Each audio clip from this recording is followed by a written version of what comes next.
Streaming live on Facebook, YouTube, and Twitch. Bringing you the best in Blount County sports since 1978. Featuring the Greenfield Gunner, Mike Edwards, former Maryville Scott, Donnie Moore, and from the Daily Times, Marcus Fitzsimmons.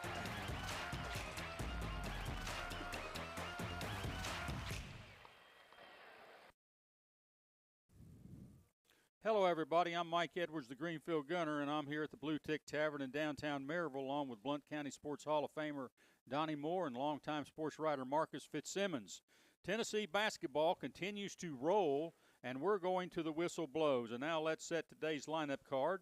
Donnie Moore will fill us in on the latest high school basketball scores, and will follow up with the top national sports news. Marcus Fitzsimmons will be on board to update us on what's happening in local high school sports, and we'll cover the teams and individuals who are making a mark. And I'll jump in and talk some college football playoffs and throw in some UT basketball. We're happy you are with us, so let's break the huddle and dive right in. Marcus Fitzsimmons and Donnie Moore, good morning to you on this foggy, overcast, dreary, yeah, it's kind of dreary Saturday morning. Bah humbug.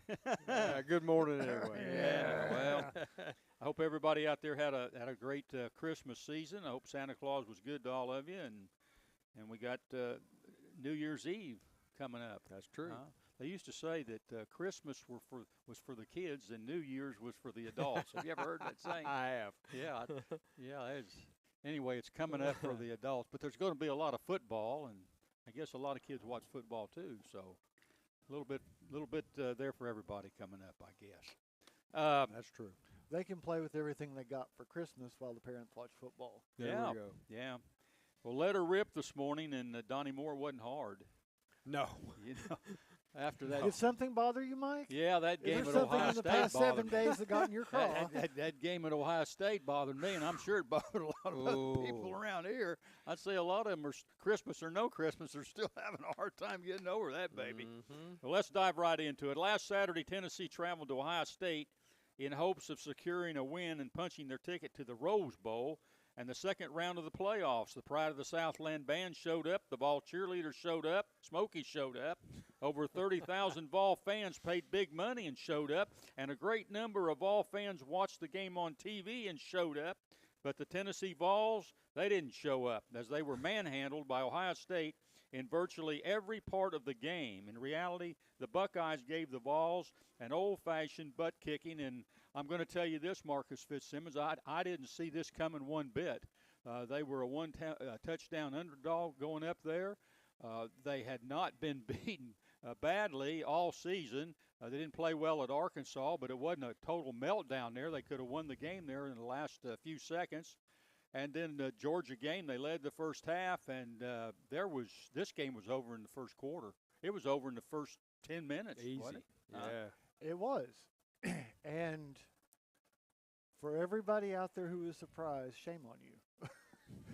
Because you forgot the Tennessee team we saw all season long. Mm-hmm. The one where we were concerned about the offense and concerned that they were having to get really gritty and grind some wins out and things were not actually clicking.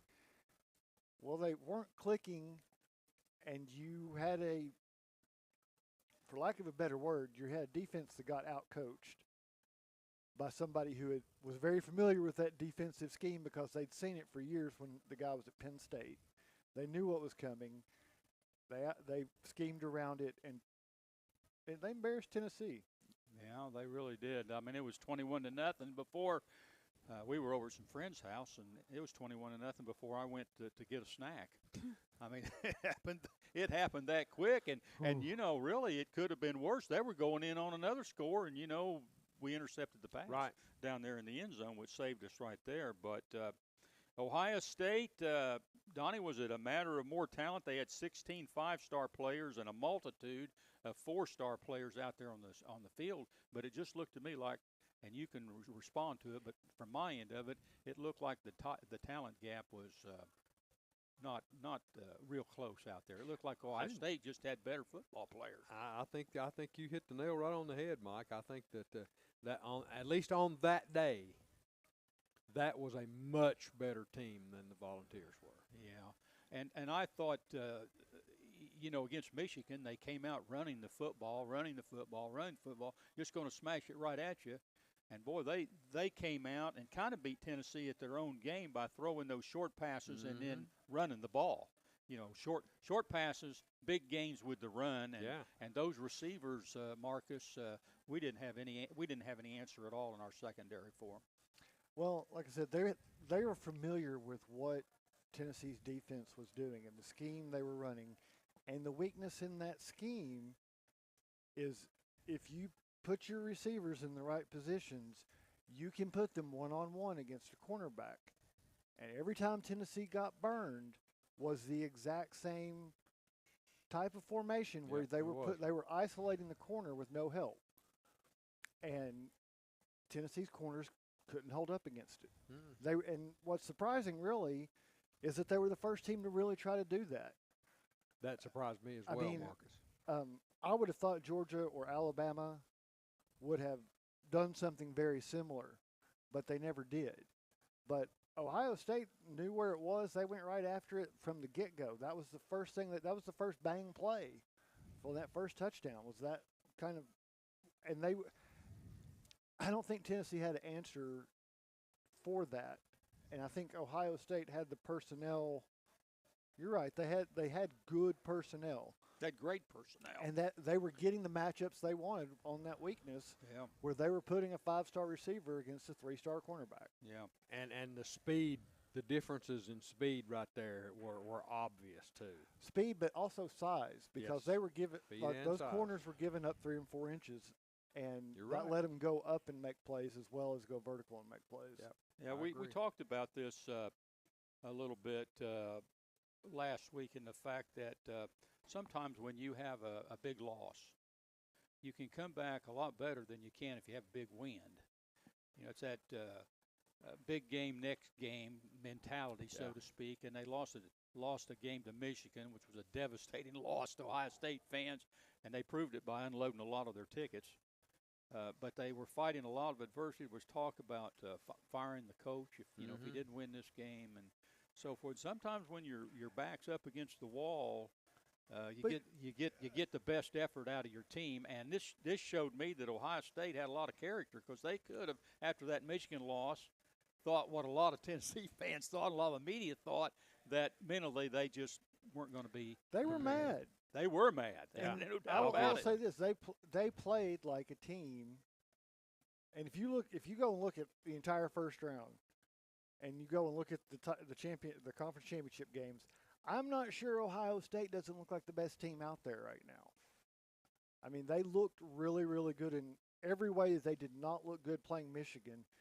And I put some of that there was a lot of material over the last 2.5 weeks that got put on the bulletin board and in the locker room that turned an 8 seed into a much better playing team.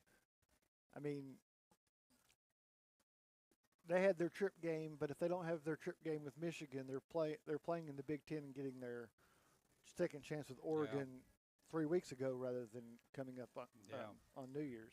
Well, Donnie, you look at the playoff situation there, that first round, and really the only game that you had that was fairly close till the end was Clemson and Texas. I think it was 31-24 there. And I think Texas, that wasn't long. Texas, I think, on the next possession scored pretty quick to make it 38-24, and that was pretty much the end of that one. But you look at SMU blown out by Penn State. You look at Indiana blown out by Notre Dame, and then you look at Tennessee. They were blown out by Ohio State.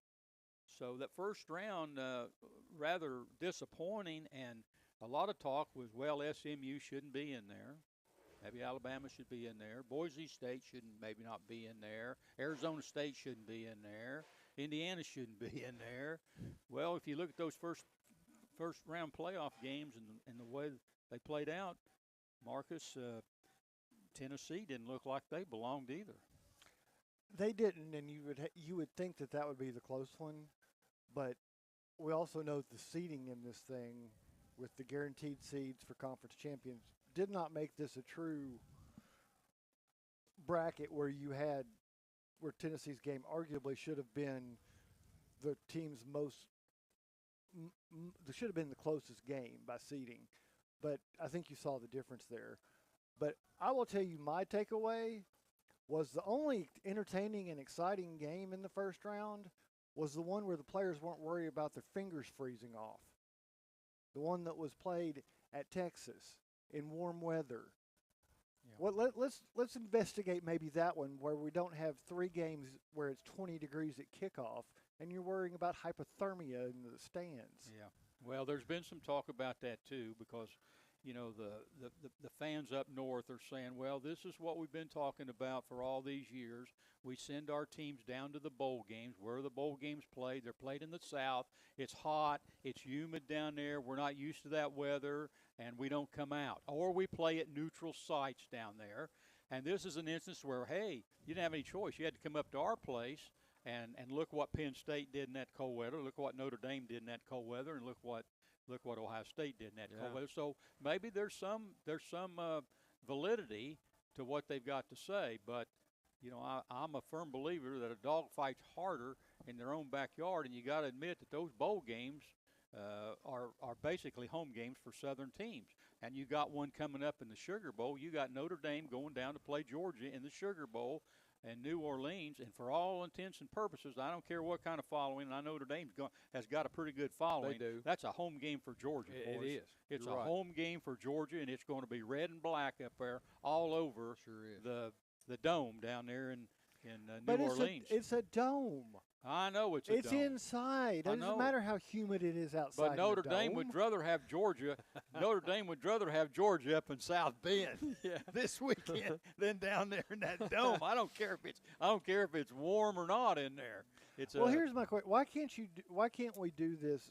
Maybe even not with the bowl. You don't have to tie in a bowl game, but why can't we use some of these NFL stadiums with roofs? Yeah, that's a good point. I saw that last week. Why can't we use Indianapolis? Right. Why can't we Or use Detroit? Uh-huh. I mean, Good point. They're still technically home games. You're still geographically closer. I mean, you could make that work. And quite frankly, I think I wouldn't go into the logistics of it without saying there's some problems, because even if, say, Tennessee had to host that game, well, number one, it wasn't that much warmer. It was 15 degrees warmer, but it wasn't 38. It wasn't like we were wearing T-shirts. Yeah. But when you have that surprise home game, think about how complicated that is. You've got to get all those vendors you have to agree to come to the stadium, because those aren't full-time university employees. No. You've got to get the people that do the karting. You've got to get the people that sell the beer. You've got to get the little guys running up and down selling Cokes. You've got to get people to work the gates. All those folks are pretty much free agents. They work. I mean, it's not like they have a contract that says they have to be there. Yeah. I think I like these cold weather games. I like the snow, and I like the rain, and I like the sleet and the hail. I think that's football. That's the way it ought to be played. But that's because I can see a real incentive. Listen, every day, I Mike. can see a real incentive for these southern schools come next year. Boys, I tell you what, we can't afford to lose, because if we lose, we're going up north. We're going up north to play. We don't want to do that. So we got to win this game on this particular weekend, and we got to avoid that at all costs. But I don't know how much of an influence the cold weather had. I mean, Tennessee players, Donnie, came out before the game and didn't have their dang shirts on. I know, I saw that. Yeah, they were just trying to prove it wasn't going to bother them, but I don't know. But that was about the most energy they showed the entire game, too. Yeah. I mean, agree. don't go making that statement if you're not going to come out ready to play. And they didn't. For all the other faults that we just started going through, Tennessee did not come out ready to play. When the ball kicked off, they were not set. They were not ready. And when they got smacked around, they never found their feet. Yeah. Well, one other thing about the cold weather, I watched most of the Penn State game. I watched just about all the Notre Dame game, and I watched all of the Tennessee Ohio State game. Donnie, it looked like those fans enjoyed every bit of it. I I think mean, they there was did. fans up there with no shirts on in the stand. Yeah, I don't know whether they wanted on TV or what, but there was. But we don't get an injury report on the fans. No, we Like, don't. Like we do should we? have one of those that says how many of those people that took their shirts off got treated in the medical tent trying to get out of the stadium, Yeah. or froze to the metal of the seat behind them. Ooh. Because something tells me they weren't exactly dry in that whole let's take our shirt off in 20-degree weather thing. Yeah. I'm not sure you do that dead cold sober, make that decision. Yeah. Well, I can say this: Ohio State threw the ball a lot, They and I did. didn't see many drops in that cold weather up there. And No. And No, you did not. Tennessee, they had a few drops, but Donnie, a lot of those passes, and not taking anything away from Nico, he didn't have a good day throwing the ball. No, he didn't. First of all, the one of the primary reasons was the fact he didn't have any time. They pressured him, and when he gets pressured, that affects most all quarterbacks. But Sure does. it looked like the timing was off, and a lot of those passes they just weren't there. And the thing was, it was and we talked about this before the game. You could almost anticipate that was coming, because from Ohio State's viewpoint, you've got a redshirt freshman quarterback playing game number 13. He's playing on the road. He's playing in the cold for the first time. You can try to rattle him with pressure. Why? You could see that he had his most success when he knew before the snap he was going to run.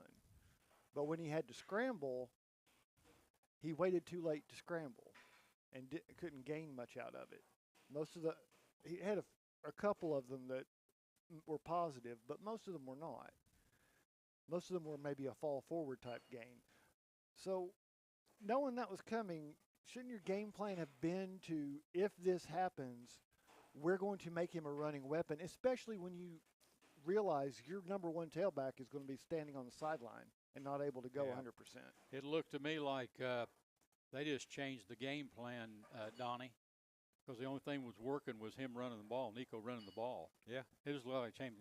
Of course, you're going to have a good That's true. performance running the ball in most cases when you're running for your life. You know what I'm Right. saying? That gives you a little extra incentive if you're running for your life on just about every play. But let's get to Dylan Sampson. Dylan, he didn't play.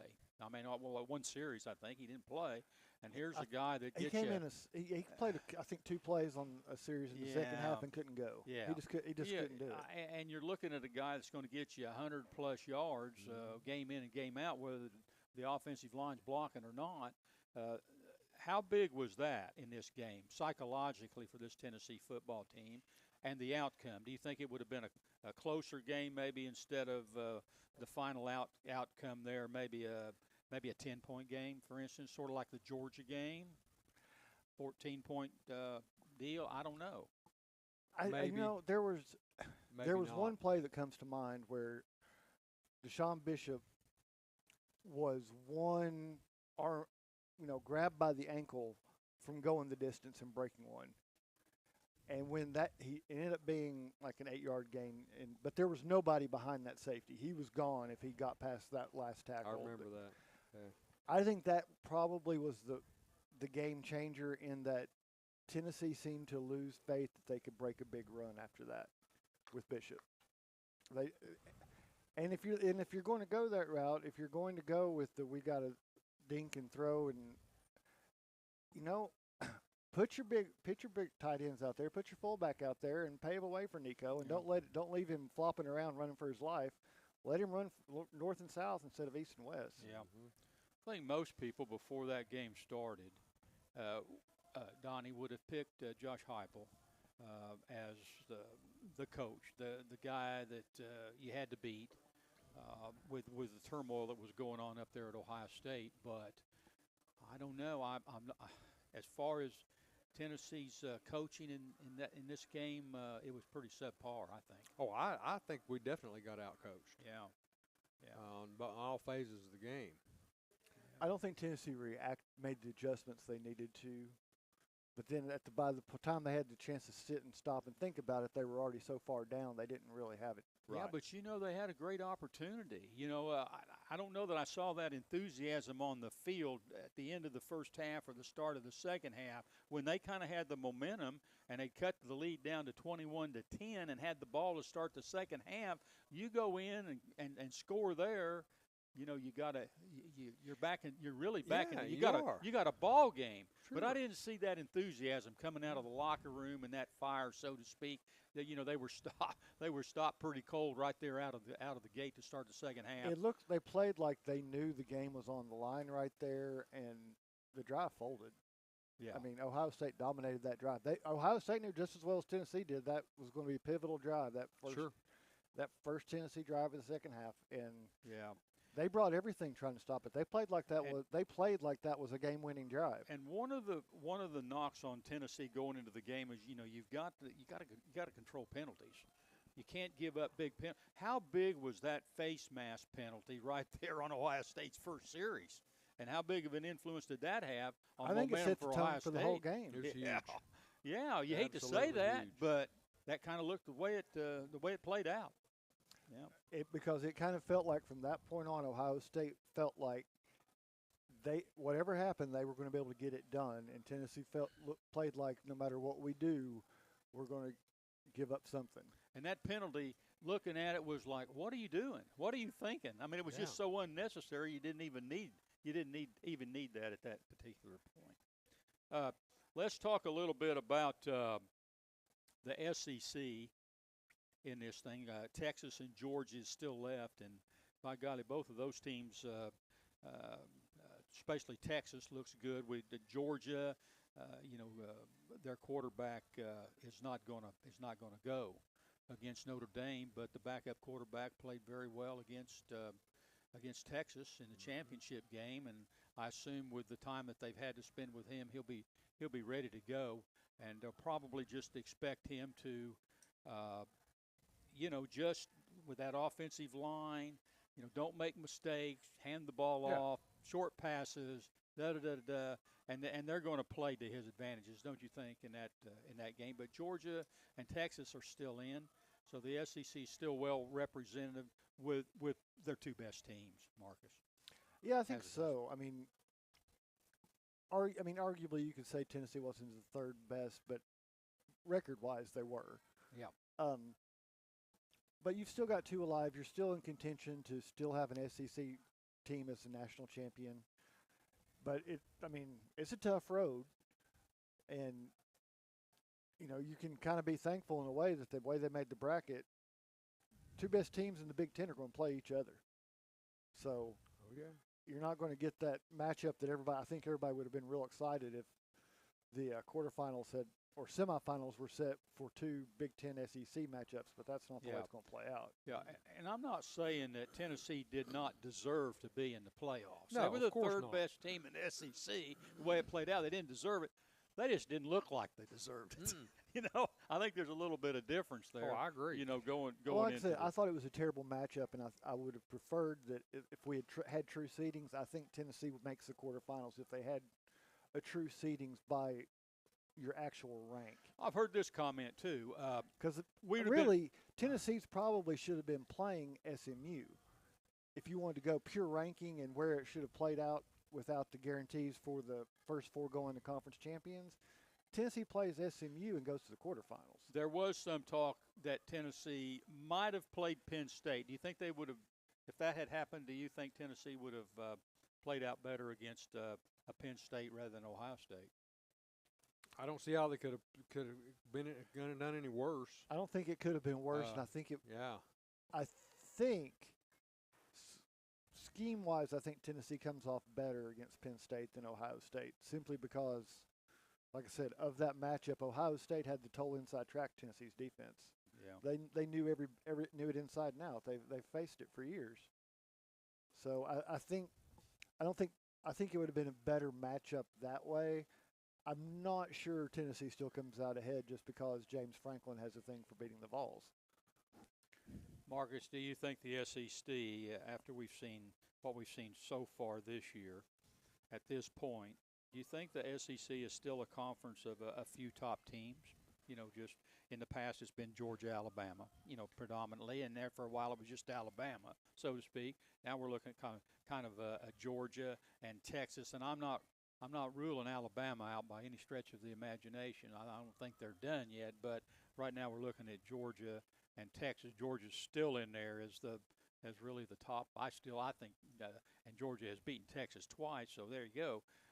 Georgia being the top dog. So you're looking at the top of the conference being a 1 or 2 team at the most, and everybody else sort of on the same plane or a little bit below that. I think we'll see how it plays out with some of these pairings, but right now in my mind, you could have put Ole Miss, Alabama, or South Carolina in the spot of Clemson and had a better contest against Texas. I think you could have said that in almost any of the other games. And I think in Tennessee, even in Tennessee's case, any of those other 3 teams would have given Ohio State as good or a better showing. In Tennessee's case, like I said, I don't think they matched up well with Ohio State. I think that was more individual matchup that was a bad pairing for Tennessee. Donnie, there's been a little bit of discussion about, and this football team, not taking anything away from Josh Heupel's done an outstanding job. It's 3 years where they've won an average of 10 games, which is just outstanding compared to where they were before Josh Heupel got here. But do you think going into this game that the stage was really too big for this program and this team at this particular time? Well, obviously it was. Looking back on the results of the game and how the matchups went in Ohio State's favor, like Marcus said, I think Tennessee was just outgunned. And part of it is playoff experience counts. We talk about that a lot on the high school level when we talk about Alcoa and Maryville, and when you're in that position that you are getting all the extra practice, because you get in the playoff.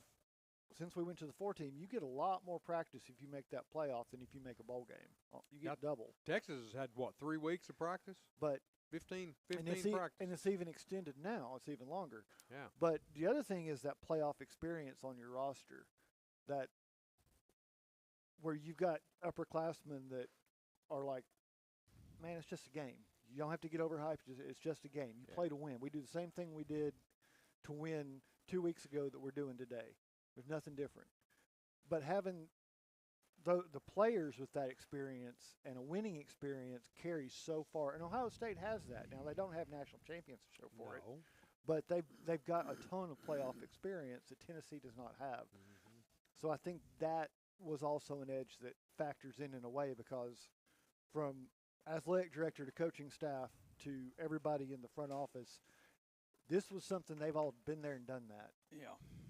Marcus, I know we got to get out of here, but everybody's saying, well, where does Josh Heupel and this Tennessee Vol program go from here? Are we going to be able to maintain that 10-win or category, fight for a SEC championship, fight to get into the playoffs? Is our program going to maintain that and move forward with it? They've got some work to do in the portal, Marcus, because they got 13 players in that portal right now, and they've only got a commitment from 1 transfer out of the portal coming in. So do you see the portal as the way of Tennessee going forward at this particular point? Well, your signing class is pretty much done. So, I mean, that part of the equation is pretty much locked up. The only thing you're really looking at this point is the transfer portal. And, it creates some discomfort maybe, but just because a guy goes in the portal doesn't necessarily mean he's not coming back. Right. We've seen that here. Initially, that was the thing. If you were in the portal, you were gone. Now, it's kind of like, well, I'm going to test the free agency market and see if somebody was willing to pay more, but I can come back if you'll take me, coach. Yeah. So, that stigma's kind of going away, and it's not as much a given. And it kind of depends on how the program values whether they're okay with you testing the waters and coming back, or if they just say, if you're not want to stay, you need to go no matter what. And that's going to vary school by school. Yeah, very good. Hey, we'll take a timeout here, and when we return, Donnie Moore will provide the high school basketball scores and news from other news from around the area. And veteran sports writer Marcus Fitzsimmons joins us with his feature, Mark It Down. You're listening to the GoTeez Sports Page, Blount County Sports Voice, and now stay tuned for the best in local sports. For over 90 years, Anderson Lumber Company in Alcoa has proudly served and supported our local communities. Locally owned, so the money made here stays here. Whether you're renovating a kitchen, bath, new floors, doors, or windows, Anderson Lumber is so much more than a lumber store and can take care of you from design to install. We welcome you to visit Anderson Lumber in Alcoa for all your home's needs, or shop over 67,000 items online at AndersonLumberCompany.com. Anderson Lumber since 1925. Aubrey's is known for real comfort, real food, real good. But remember, Aubrey's is also really into Blount County. Aubrey's Maryville has been a strong supporter of local schools and sports programs for more than 15 years. From baseball to football, dance teams, and marching bands, Aubrey's has helped schools and youth programs generate thousands of dollars. It's easy for us to do because it's the right thing to do. So the next time you're looking to choose a place to eat, we hope you'll choose Aubrey's. Real comfort, real food, real good. See what's on the menu at aubreysrestaurants.com. Welcome back to the GoTeez Sports Page. I'm Mike Edwards along with Donnie Moore and Marcus Fitzsimmons. And Donnie Moore, I was just sitting here thinking we didn't get by letter rip this morning. Huh? No, we had a lot to rip on today. I can't imagine so. why. I guess I really can't. I guess so, but we'll try to do better as we We are the proceed. Scrooges of Tennessee football. Welcome on into the show. Yeah. Well, Donnie, you know, guys, a lot of these basketball teams are out and around, and saw several of them down in the South, down in Florida. Yeah. They've gone to the Alabama. warmer climates to play. I guess so. But Can we talk about weather again? Can we, please? yeah. Well, basketball's safe from that. So No, those gyms in Indiana are all cold, Mike. I mean, the rims are cold. The ball doesn't go in. It's just the best not I fair. remember about those gyms in Indiana when I played is if there was a lot of people in there, it was pretty warm. I bet it was. Yeah, that gym we played in there in my hometown, it seated about about 3,000, 3,500, and it was always packed. And they had these windows up at the top, and they would just, it would be freezing cold outside, and those windows would be wide open up there. So it got pretty warm. I don't know how those seats were up high with that wind blowing through those windows, but it was pretty warm. You had to wear your long johns if you sat up high. I miss those days, by the way. I bet you do. Yeah, good memories. All right, let's go to our Mandy B Street Realty local scoreboard, sponsored as always by our friends at Mandy B Street Realty. Naturally. Yeah. And let's talk about some prep basketball. Like Mike said, most of the area teams are I start to say out of the country, but it's almost out of the country. They're far away playing basketball. Maryville's not, though. No, Maryville's hosting the Renaissance Bank Classic. That's been going on for several years, too. It sure has. It's not as big as it was at one point, but, I think Renaissance been sponsoring that for at least 10 years that I can think of. Yeah, it's a nice tournament. And in that tournament, our local teams last night, a couple of local teams played. In fact, the host teams played yesterday.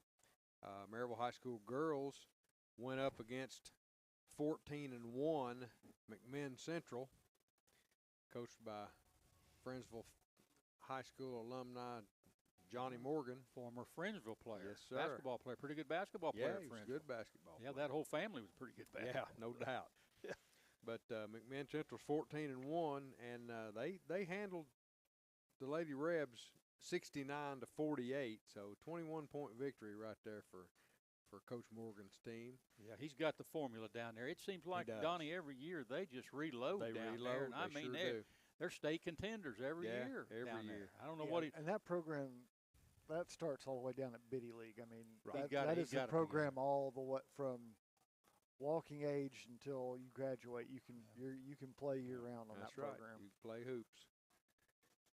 And then Maryville boys, I'm not sure they played later or earlier, but they went up against Chattanooga Baylor and came away with a 1-point victory, 68-67. That's a good win for them. That is a good win for the Rebs. That's a good Division II program. Yeah, sure is. So that's the scoop on the Renaissance Bank Classic, the only one that's being held here locally. But Donnie, I've got today's schedule. Oh, good. Okay. It continues. Today's the second and final day. Shortly after we get off the air at 2:30, Fulton and Baylor boys will play, and then McMinn Central will play Science Hill girls at 4 o'clock. They won. They won last night. So. And then at 5:30, Science Hill boys will play Maryville. And then the nightcap at 7 p.m. will be Christian Academy in Knoxville versus the Maryville girls. Gotcha. CAK versus Maryville. All right. Well, very good. If you want to see some good basketball, head on over to James Campbell Gymnasium today. Yeah. Watch some good ball. Yeah.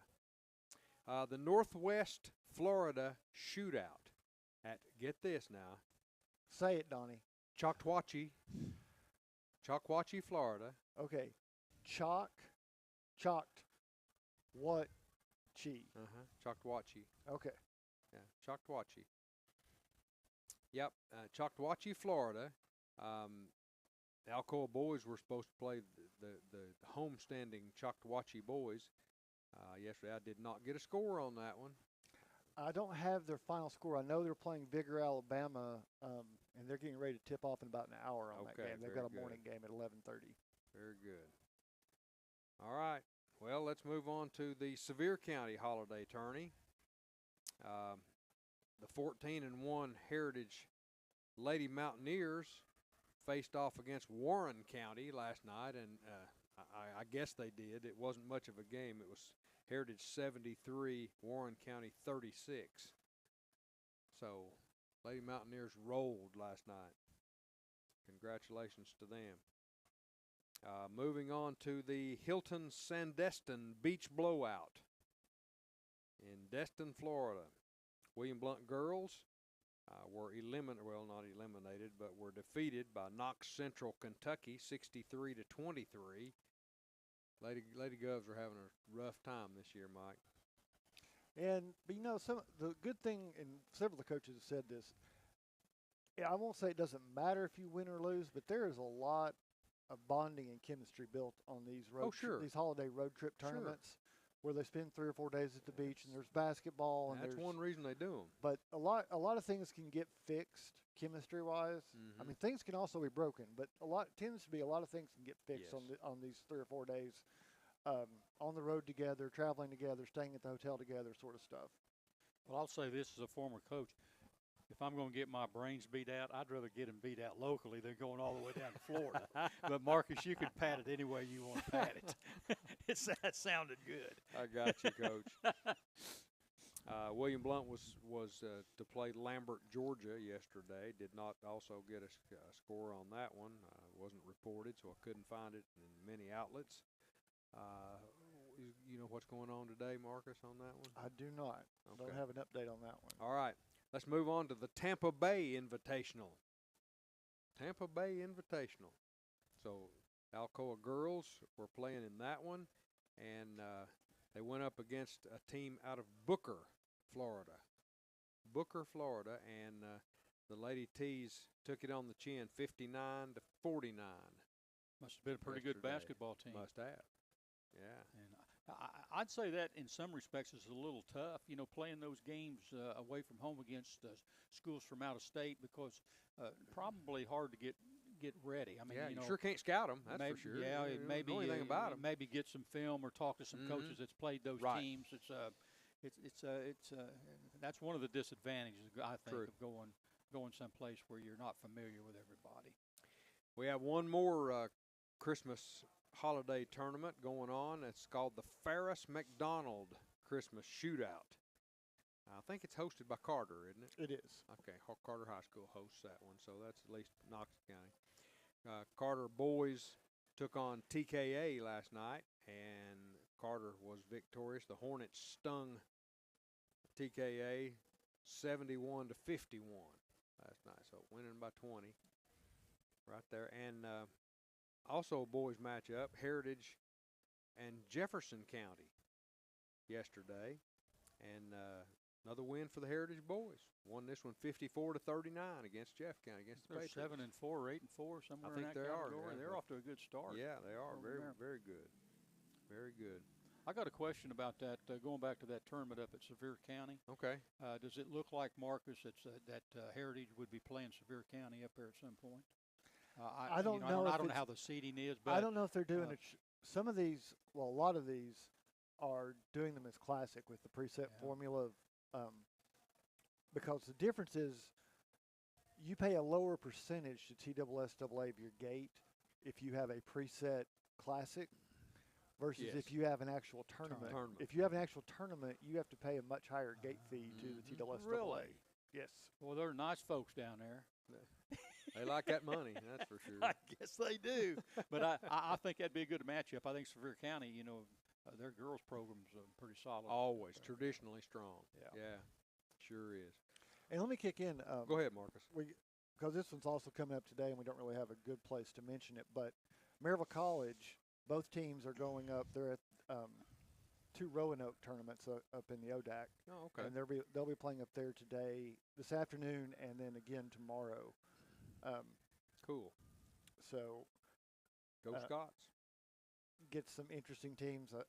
The men are playing Susquehanna, and the women get Roanoke, and then I think they're playing Salem as well. Good deal. Well, that's the extent of our local scoreboard for the day, sponsored as always by Mandy B Street Realty. Your home advantage. Your home advantage. Yeah. I like that. I like that statement. That's a good slogan. Now I want to let you know that you're listening to WKCE 92.5 FM and 1180 AM Mid-Century Radio. And now it's time, Marcus. We're going to mark it down. Let's do it. Let's do it. We're going to mark it veteran down. sports writer Marcus Fitzsimmons for his feature, Mark It Down. We're going to turn back the clock a little bit. There's some other things that we can talk about, but I want to hit the high points of 2024 for the preps. Very good. Because and when I was doing this, the level it takes to make our list anymore is pretty high. Mm-hmm. I mean, it used to be we were like, oh, they won a district championship. No. Our bar now is basically how far did you go at state? Did you win the state title?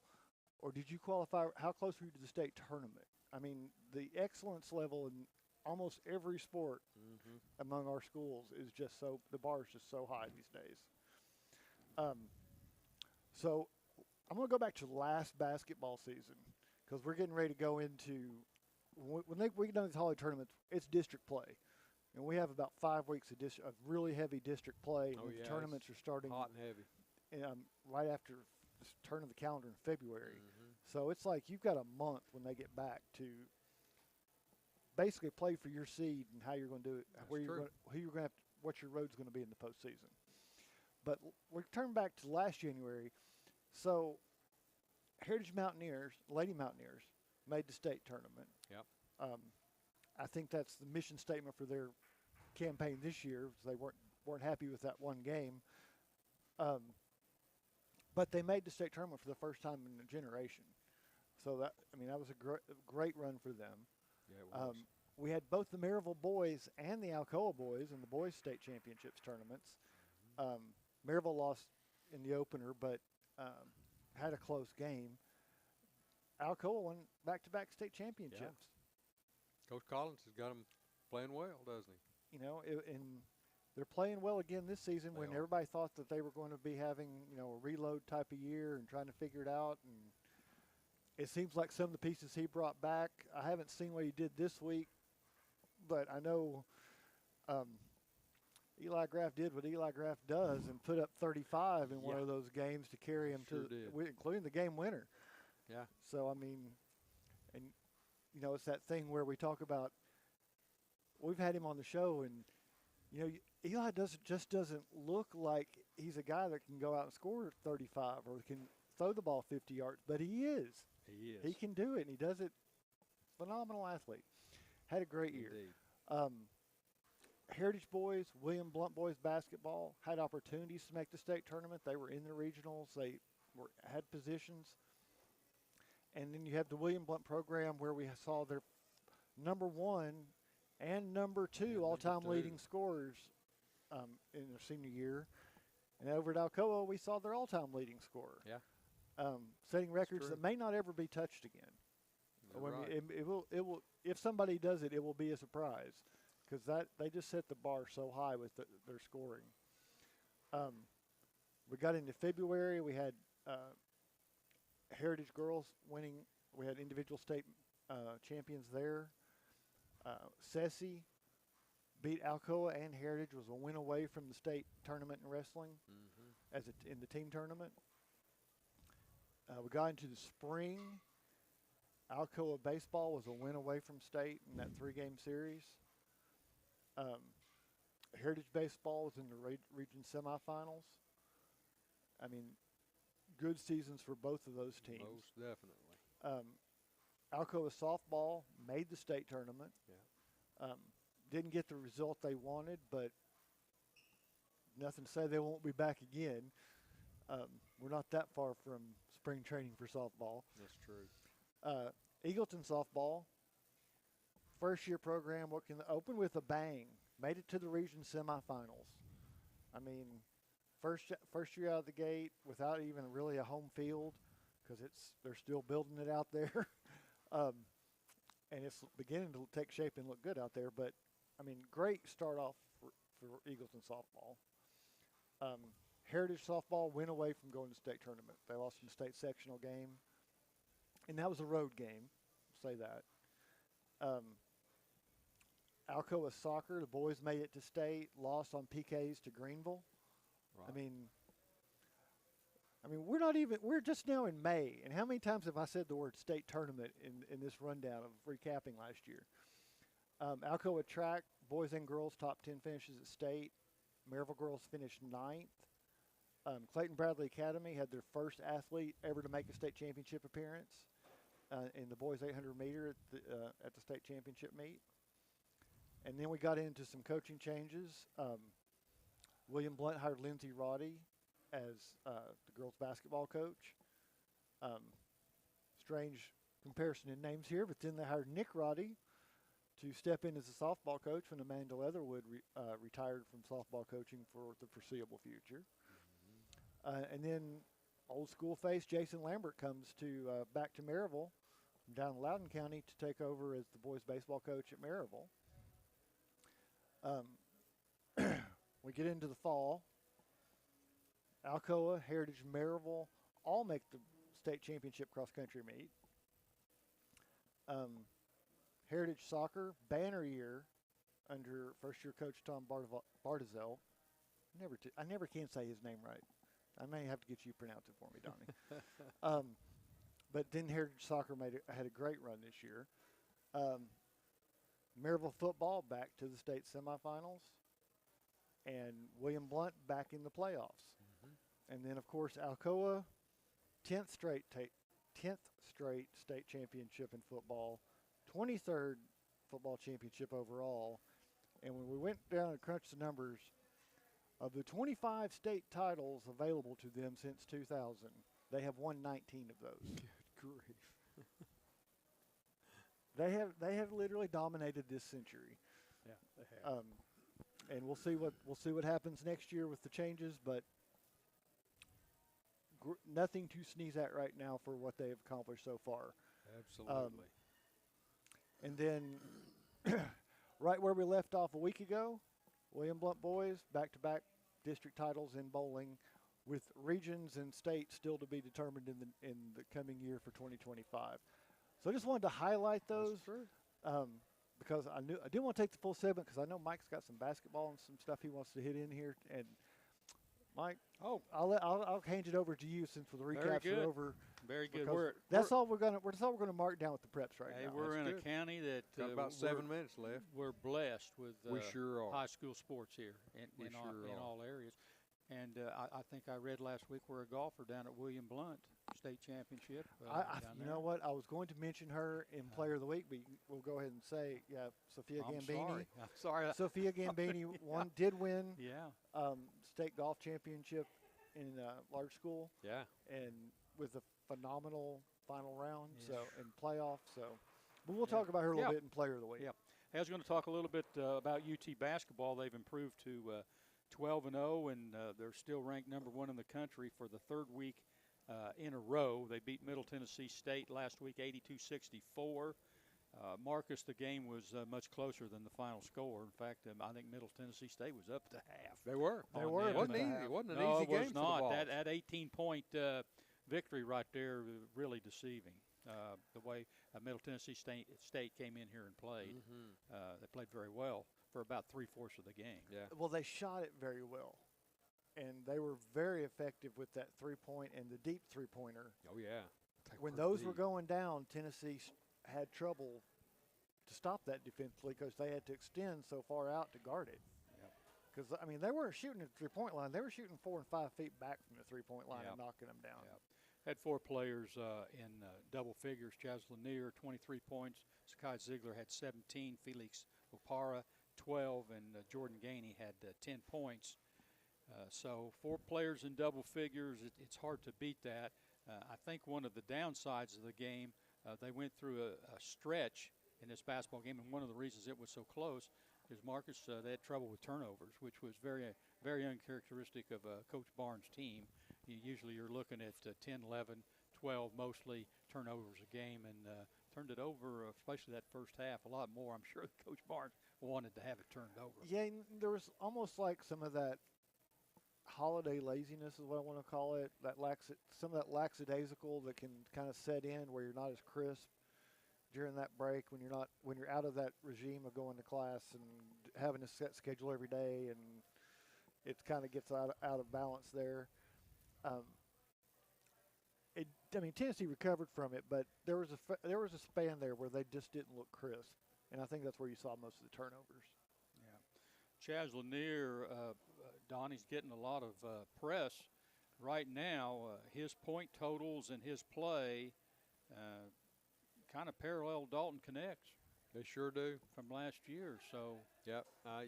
We look for him to be maybe a one and done. Yeah, you're thinking, well, have we got a replacement from Dalton Connect at this point in the season, Marcus? You have to say, well, it's kind of looking that way with Lanier. Well, everybody says you can't do that again. Like, that doesn't happen. But it looks like Tennessee is doing it again and making that happen. Yeah. And maybe not to the extent they did with Dalton, but he's turned into such a good scoring piece. He sure has. And if he can stay that efficient in league play, well, league play is a whole nother can of worms we'll have to talk about. But if he can stay that efficient in league play, Tennessee will be dangerous. Yeah. Right now they've got an 8-man rotation going on. From a player standpoint, you'd rather be on the floor than you would on the bench. But in this day and age, 8-man rotation, 40 minutes of hard basketball in the Southeastern Conference, I don't know, Mark, if that's going to wear on them as the season goes on. I'd like to see that a little bit more, but they're going with Ziegler, just about the whole game out there at the point. Can't afford any more injuries to any of these key players, especially Ziegler. You don't want Ziegler hurt. That'd be the one I would be looking at. If it's going to happen to somebody, can't have him hurt. Period. And we lived through that last year at the worst possible moment. But I'm a little bit concerned because of Tennessee's injury situation and because you have somebody already in the transfer portal. Right, Cam Carr last week. So that's cut your availability down, the number of scholarship players you have out there. So, I don't think Tennessee's going to run out of bodies. They've got people on the bench, but the ones who you've actually blooded at this point in the season, that's a little bit of a concern at depth. I'm a little bit, and I don't want to put any damper on this number 1 ranking because it's impressive. It really is impressive. And the fact at this stage they have not lost a game, but the rotation and the depth, is a little bit of concern to me, and the fact that they have not played a ranked team is a little bit of concern. Now the other part of that not playing a ranked team is they beat the living Hound. Yeah. The living Hound. Boy, I almost came up with another word right there out of everybody else, which has been impressive. So, yeah, that kind of offsets that. But they got Norfolk State next week, which will be last of the cupcakes, so to speak. That'll be Tuesday, December 31st, and that game's at 3 p.m. Over at Thompson Bowling. And then it all starts. Coach Cal brings his Arkansas Razorbacks in here next Saturday on January the 4th. That'll be a 1 p.m. ESPN game at Thompson Bowling. And then UT heads on down to Florida on January the 7th at 7 p.m. That game's on ESPN2, and that's in Gainesville. And, Marcus, you can forget about non-ranked teams because Arkansas will be coming in here at ranked 23rd out of 25, and Florida is holding down the 6th spot. So next week, this conference schedule starts, and I'm counting 1, 2, 3, 4, 5, 6, 7, 8, 9, 10 SEC teams in the top 25. How competitive is this season going to be in the SEC in basketball? Unbelievable. Huh? Well, I know we don't have a lot of time before we got to take a break on this. Maybe we can come back to it. But in the league, you've still got 3 teams unbeaten. You've got 2 other teams that are 12-0 besides Tennessee and Oklahoma and Florida. You have an Auburn team that's 11-1 that in 3 of the 4 polls is the number 1 over Tennessee, and Tennessee's the number 2. Because of their strength of schedule. Because they've played like 5 top 25 teams. But 1, 2, 3, 4, 5 one-loss teams at this point in the season. I mean, when you've got 5 losses between your top 8 teams, the top 8 teams in your league have combined 5 losses. I mean, this is going to be one heck of a regular season. Sure is. Yeah. And most of these teams, I have never seen at this stage the SEC with this much strength this early, Donnie. I don't believe I can recall it. I don't remember it either, Mike. No, it's going to be, and these people are ranked because they have played some fairly decent teams out there. It's not because they've just been playing cupcakes. No, they've beaten. I mean, they have a winning record against every conference out there. Yeah, and I mean, your worst team right now by record is South Carolina at 9-3, but they have wins over 3 ACC teams. Yeah, and look at Missouri. Missouri's not on here, but they beat Kansas. Yeah, they're 10-2. You know, that just shows you that they're not on here, but on any given night, they're waiting on you. They're 10-2, and they're 12th in the conference standings right now. Good grief. Yeah, I mean, the depth. This is going to be one. This is why I say this is going to be an off-the-chart regular conference season, and you might see 4 different SEC teams be number 1 before we get to March. You win an SEC regular season championship this year, Donnie, or a tournament SEC championship, you those rings are going to be worth something. You better believe they are. They're going to have to earn them. They're going to have to earn them. The way this looks, it will be easier to win the NCAA tournament than the SEC championship. Yeah, you would think that they'd be well prepared or well wore out, one or the other, beating up on each other. Going into the tournament, but it's going to be an exciting. I'm really looking forward to next Saturday when it all starts to play out. Hey, it's time to turn the page, and next up is the Anderson Lumber Company Player of the Week segment. You're listening to the GoTeez Sports Page, and now stay tuned for the best in local sports. For over 50 years and 3 generations, the people of Blount County have trusted Stevenson Tire with their vehicles and their families. Our mission has always been simple: to provide quality products at reasonable prices with exceptional customer service. Featuring tire products from Michelin, BF Goodrich, Uniroyal, Bridgestone, Firestone, and Yokohama, Stevenson Tire also offers alignment and brake services at affordable prices. Stevenson Tire Company, 2411 East Broadway Avenue in Maryville. Call 983-1621 or online at stevensonTire.net. The Roger L. Newman Company began in 1984 with a vision of providing Blount County with excellent heating and cooling service. Mr. Newman also wanted a real business. No gimmicks and no high-pressure sales. They just fix it or replace it. They want to stay within your budget and make you comfortable. Their motto still stands true today: call us first, we'll be there. Call Roger L. Newman Company at 982-5446 or visit online at rogerlnewman.com. Cooler temperatures are approaching. Upgrade your furnace now for as little as $50 a month. Welcome back to the Bluetick Tavern in downtown Maryville. This is Mike Edwards along with the rest of our broadcast crew, and now it's time for the GoTeez Sports Page Player of the Week segment, featuring Daily Times senior reporter Marcus Fitzsimmons, sponsored by Anderson Lumber Company, where quality service is always a priority. Proudly serving Blount County for over 75 years. Donnie had Roger L. Newman on there this morning in their ad, and I just talked to them yesterday. Did you really? Yeah, it's time for them to come out and check my heating and system and my air conditioning. I do that every year, and I would advise all our listeners to get on that too. to get on that program. And it's got a lot of advantages, and they can keep you from having something go wrong with it, especially right here in the wintertime or in the summer when it's really hot. Yeah. And if something does go wrong with it, they'll be right out there to fix it, being on that program. So fine folks out there. Yeah, just wanted to mention that since I just talked to him yesterday. Yeah. Marcus, go ahead. Oh, it's fine. And, you know, we're going to have to check with Anderson Lumber because, you know, we've been saying for over 75 years for quite a while now, because if you look at their logo, it says locally owned since 1925. So this would be would be 100 years coming up. This will be their centennial anniversary. I believe so. Well, it needs to be close close to 100 years, huh?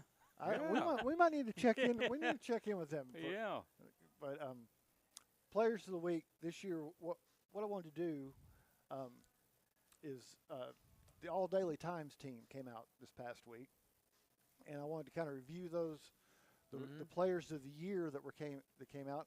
Everybody who got on there was definitely worthy on any of those teams, and it is one of the hardest things the sports staff has to sit down and do is try to limit that, because you know they're always so hard to do, because it's easier to make all district than it is in some sports to make the All Daily Times team, because you're putting all the classifications we're together. putting them all together. And, you know, it can be really, really challenging. And you always feel like there was one or two you really are just like, I wish I could have put them on there. Yeah. But I thought Josh Lane did a lot of the work this year. He did a great job. He's been taking over that role of sports editor and ready to hit the ground running with that in this new season. But All Daily Times golf team had 5 boys, 5 girls, and our player of the year for boys was somebody we've tried to get on here and haven't been able to get yet, but we're going to keep on trying. Yeah, we don't quit. It's Colin Kano at Maryville Apostolic. Made the state tournament again, had top 10 finish down at the Sevierville Golf Club, and just a phenomenal season for him. And then the girls' player of the year, we were mentioning with Mike, Sophia Gambini at William Blount, signed to go to ETSU, state championship, and like we said, great final round when we got into the playoff, a 3-way playoff, takes 3 holes to get to it. If you ever want to hear one of the most interesting, non-professional minute-by-minute play-by-plays, you need to check out Scott Cupp's Facebook page. He was narrating as we walked the fairways and did a fantastic job for a guy walking the fairways who couldn't see half of what was going on because of the dips in the course. Narrating very quietly, I might add. Yes, in the hushed whisper that is allowed on the side. But it was a great final round from her, and she's had 2 great seasons playing for the public schools in Blount County, and you know we wish her the best of luck at ETSU. I, for one, will not be surprised if we see her name on the LPGA Tour at some point, maybe sooner rather than later. Yeah. Because she has that kind of mindset for the game.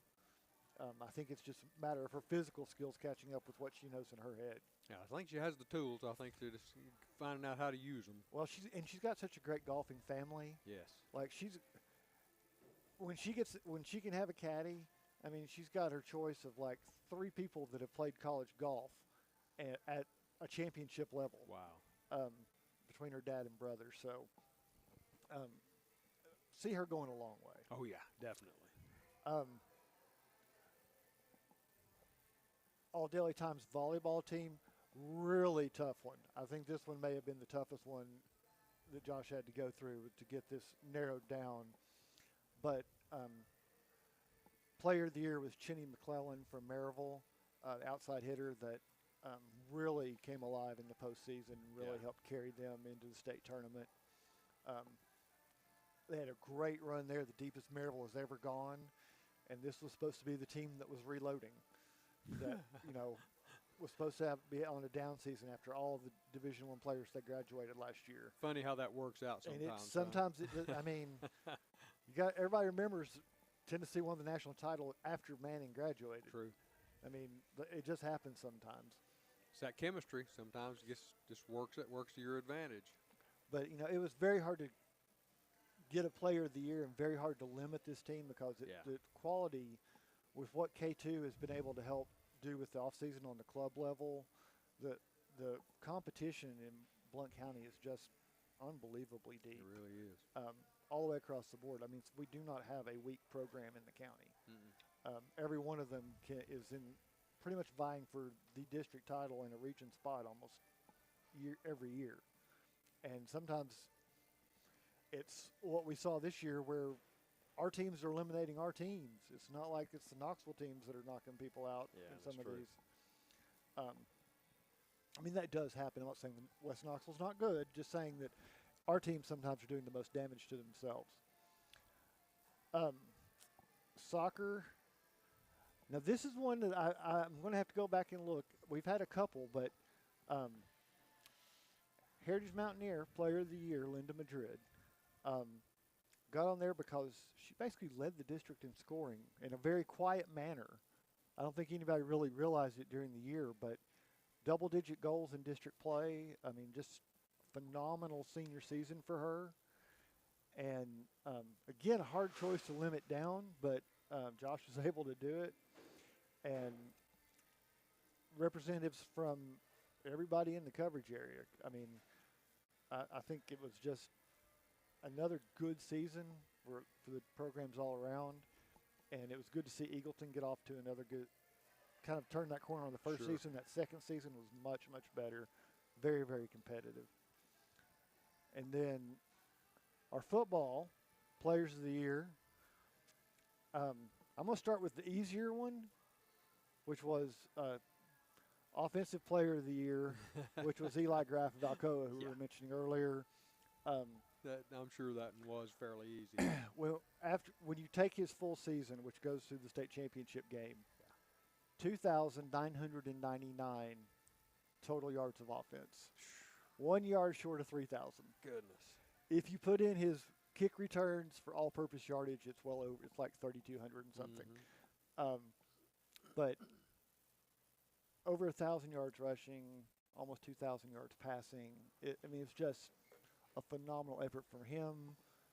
Blue Cross Bowl MVP again. No, back-to-back. The only thing he got denied was the only thing he couldn't control, which was the Mr. Football. And, I don't know what exactly they use as their measuring stick. I can just say I disagree. Does that work? It does Is that polite? I digress from thy decision. Defensive Player of the Year. This was a struggle. This literally took the longest time of every decision we had to make. We went back and forth. But finally, we brought it down, narrowed it down. It was Matthew Covert of Maryville. Just phenomenal season for him.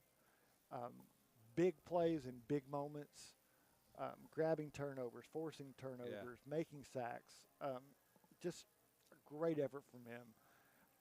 And I'm going to say, because I think people would know who this was between, is Eli Owens at Alcoa. Phenomenal season for everything we looked for him to do on offense this year and everything he was able to do, catching the ball and throwing blocks. He had a great defensive year. Yeah, he did. And if you go back and watch the end of the Maryville game, 2 of the last 3 plays down the goal line, Eli Owens comes around the outside and sacks the quarterback and wins that game for Alcoa. So it made a really tough decision. He's going to have a great career at Michigan. Yeah, he is. Early enrollee. I think he may have already. He's there. He's already be on his way there. He's already there. So he might get some of that ball work. Yeah, if they're getting. Could be. But again, it was just these were tough all the way around to really get down and get everybody in that needed to be on there. And I mean, like I said, there were guys that made all district teams that we're looking at. We're like, we already got 6 receivers. We can't. I mean, you can't add another one, sort of thing. So it became very, very tough to make some of these picks. And from the moms and dads out there, let me say this. Offensive and defensive linemen are by far the hardest players to get a good photo of. Because generally there's somebody up against them that they are knocking down or being knocked down by that is in the way of getting a good shot of your son's face. True. So I apologize. It's not all of the photos, especially with the linemen, got a good face shot. But we tried. We tried very hard to find the most appealing photo of your child to get in there. It is difficult.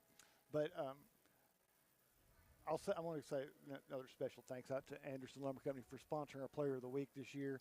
Come the new year, when everybody is done with their vacations and trips to Florida for the holiday tournaments, when we get into this, we're going to start handing out the plaques again and recognizing some of the players as they win their way on to the Player of the Week segment in the coming year. But Mike, I know you still have a whole list over there. Do you want to? Oh, I'm not shy for words. I know you. I promised you a little bit of time back because we were just doing rewinds. Yeah. So you want to take the last 3 or 4 minutes here and finish off where we were? I'll take them. We've been talking about high school tournaments this morning. We have. Got local teams down Florida and local teams playing around here in good tournaments. And I just got a text message here. I've mentioned this name a couple times on the show, but Braylon Mullins from my hometown, Greenfield, Indiana. He's a signee with Connecticut. He'll be going to Connecticut to play basketball, and he's averaging right now about 34 points a game. And they're in a tournament at Newcastle this afternoon. In fact, that tournament starts here in about 45 minutes. Greenfield will be playing Jeffersonville. They got 4 teams ranked in that tournament. 3 of them are in the top 10. And Newcastle is the largest gymnasium in the world. They're expecting 10,000 people today for that tournament. Unbelievable. And it's a throwback tournament. They'll play, it's like the old days in the state tournament. They're going to play two games in the afternoon, and then the 2 winners will play tonight for the championship. So it's a tournament that's put on every year by the Hall of Fame. Indiana is the only state in the United States that has a Hall of Fame in Newcastle, Indiana, just right down from the field house, that's solely for Indiana basketball. It's a wonderful facility. If any of you listeners are up there in that particular area, stop into Newcastle and see that facility. And then after you get done, go up and see the field house there. That's just a walk up. And then if you got time, head right over to Knightstown, which is a hop, skip, and jump, and see where they filmed the movie Hoosiers. That gym is on the National Historical Register, and it's open every day, or most every day that you can see. Great. And they'll even let you pick up a basketball and do some shooting in that gym. There we go. So you can't beat that. That's what it's made for. And if people are wondering I've heard that name before. And I've heard it before on you guys talking about it. About a month ago, we were talking about, because Newcastle's also the home of DePaul University, right? That's Greencastle. Greencastle. That's Greencastle. Oh. You got the right castle, but you just didn't get the first part of it. There we go. Yeah, Newcastle's. So how many castles are there in Indiana, Mike? Well, there's White Castle, but you go there to eat. Yeah, we spent a lot of time there when I was growing up. Yeah, getting you 6 of those White Castles and an orange drink or whatever. But yeah, well, I got my castles. Yeah, well, that's okay. That's okay. Yeah, that's all right. Hey, I did want to mention before we get out of here that the Lady Vols are 11-0, and they beat Tulsa 102-61. They've got Winthrop tomorrow at 2:00 over at Thompson Bowling, and then they start SEC play on January 2nd at 8:00 against Texas A&M. Now, they've only played, I think Iowa is the only national ranked team that they have played, and they won that game. Came out of that game, great win for them. But they have also been beating teams badly, like the men's. And now we've got the men at, 12-0, and the ladies 11-0. That's 23-0 between the men and women over there. Marcus, I don't know which one of them is going to blink first, but an outstanding start for both of these teams. And I'm really looking forward to their SEC schedule also. There's 8 teams in the top 25 on the women's side. So I'm looking for a great And season there. You know, I made to do the same thing we did with the men. Of the top 9 teams, so that basically your top half of the conference plus one, you've only got 7 losses between those 9 teams. True. And you have undefeated LSU at 14-0. You have an undefeated Tennessee at 11-0. Now, this is the surprising part. South Carolina's all the way down at 6 in the standings at 11-1. Yeah. Good grief. Yeah, So- well, I'd hate to play them. I wouldn't want They to might play. be number 6, but I'm I just- still wouldn't want to I'm just play, saying, especially down there in We were Columbia. talking about the Ooh. depth on the men's Yeah. side. We're looking like there's going to be just as this SEC may not just be a one-trick Right, pony. exactly. No. That's what I'm saying. That's what I'm Absolutely. saying. Hey, it's time for a break, and when we return, it's the Boyd Sports Spotlight, as Donnie Moore will be up with the national sports headlines, and I'll follow up with some college football playoff discussion. You're listening to the GoTeez Sports Page, and now stay tuned for the best in local sports. For over 90 years, Anderson Lumber Company in Alcoa has proudly served and supported our local communities. Locally owned, so the money made here stays here. Whether you're renovating a kitchen, bath, new floors, doors, or windows, Anderson Lumber is so much more than a lumber store and can take care of you from design to install. We welcome you to visit Anderson Lumber in Alcoa for all your home's needs, or shop over 67,000 items online at AndersonLumberCompany.com. Anderson Lumber since 1925. Aubrey's is known for real comfort, real food, real good. But remember, Aubrey's is also really into Blount County. Aubrey's Maryville has been a strong supporter of local schools and sports programs for more than 15 years. From baseball to football, dance teams, and marching bands, Aubrey's has helped schools and youth programs generate thousands of dollars. It's easy for us to do because it's the right thing to do. So the next time you're looking to choose a place to eat, we hope you'll choose Aubrey's. Real comfort, real food, real good. See what's on the menu at aubreysrestaurants.com. Welcome back to the Bluetick Tavern in downtown Maryville. This is Mike Edwards, and it's time for the Boyd Sports Spotlight segment. Donnie Moore, what's happening nationally? Well, we got a few things that we can Just a few. bring to your attention here in our segment called the Sports Headlines of the Week, brought to you, as always, by Fast Signs. On Tuesday of this week, the Associated Press named Indiana Fever rookie guard Caitlin Clark its Female Athlete of the Year. Clark, after leading Iowa to the national finals, was drafted number 1 overall in the league and won the Rookie of the Year honors. She is only the 4th women's basketball player to win Athlete of the Year since the award's inception in 1931.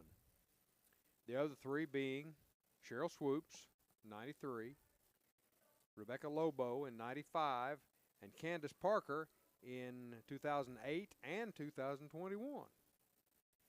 The Associated Press Male Athlete of the Year was presented to Dodger superstar Shohei Ohtani on Monday. Wow, what a year he's had. Goodness. Yeah.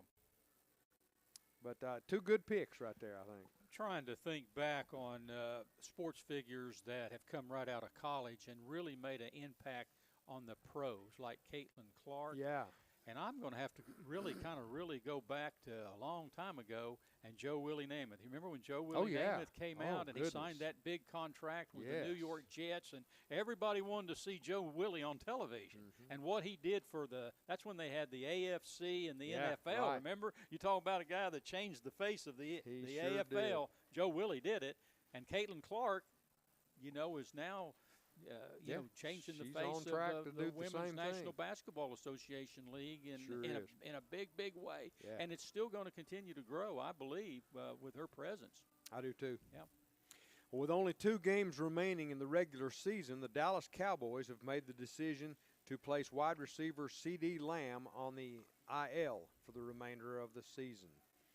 The All-Pro receiver suffered an AC joint sprain during the Week 9 game in Atlanta and tweaked the injury last Sunday in the Cowboys' win over Tampa Bay.